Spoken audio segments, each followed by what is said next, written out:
kasaysayan ng Manila, colonized. At since colonized at wala ng mga raja, wala ng mga reyna ng Pilipino. Magandang araw, mga kaibigan!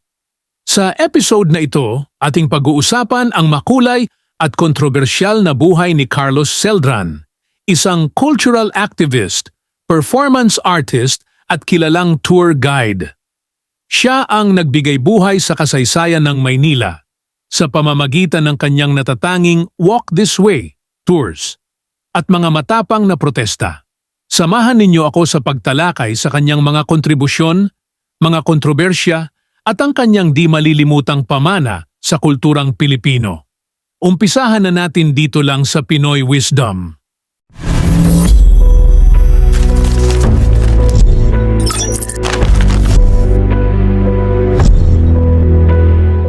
Si Carlos Celdran ay ipinanganak noong Nobyembre 10, 1972 sa Makati.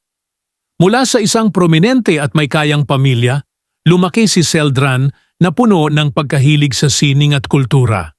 Nag-aral siya sa Kolehiyo San Agustin at kumuha ng Fine Arts sa University of the Philippines, Diliman. Ipinagpatuloy niya ang kanyang pag-aaral sa Rhode Island School of Design sa Estados Unidos kung saan nahasa ang kanyang kakayahan sa performance art. Pagkatapos ng kanyang pag-aaral, bumalik si Celdran sa Pilipinas at nagsimulang magtrabaho bilang tour guide.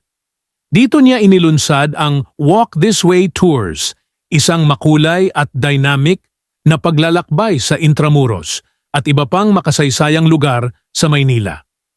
Ang mga tours na ito ay naging tanyag dahil sa kakaibang paraan ng pagbibigay niya ng impormasyon. May kasamang musika, visuals, at ang kanyang natatanging storytelling. Hindi lamang ito isang simpleng tour, kundi isang performance na nagbibigay ng malalim na pag-unawa sa kasaysayan ng Maynila mula sa panahon ng Kastila hanggang sa panahon ng Amerikano.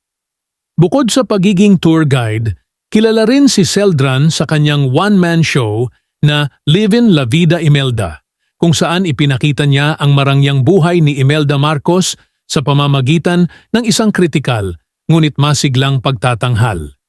Ipinakita ang palabas na ito sa iba't ibang lugar, kabilang na ang New York, Toronto at Copenhagen, na nagbigay daan upang maipakilala ang kanyang talento sa mas malawak na audience.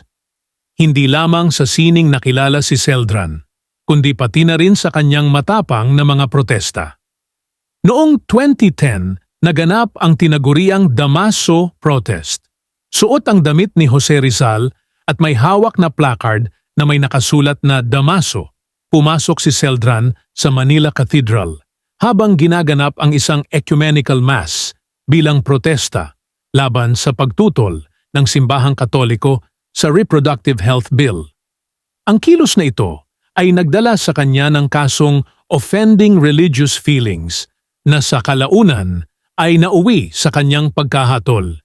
Dahil dito, kinailangan niyang lisanin ang bansa at tumira sa Madrid, Spain, noong 2019 upang maiwasan ang pagkakulong.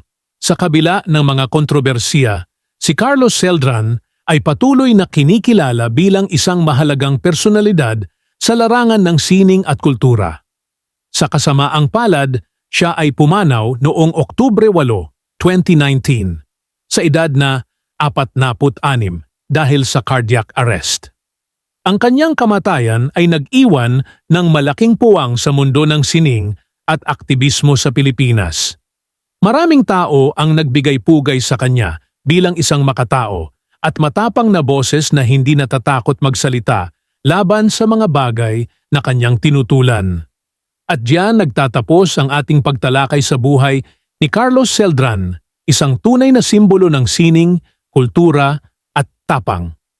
Ang kanyang mga nagawa ay patuloy na magbibigay inspirasyon sa mga susunod na henerasyon ng mga Pilipino.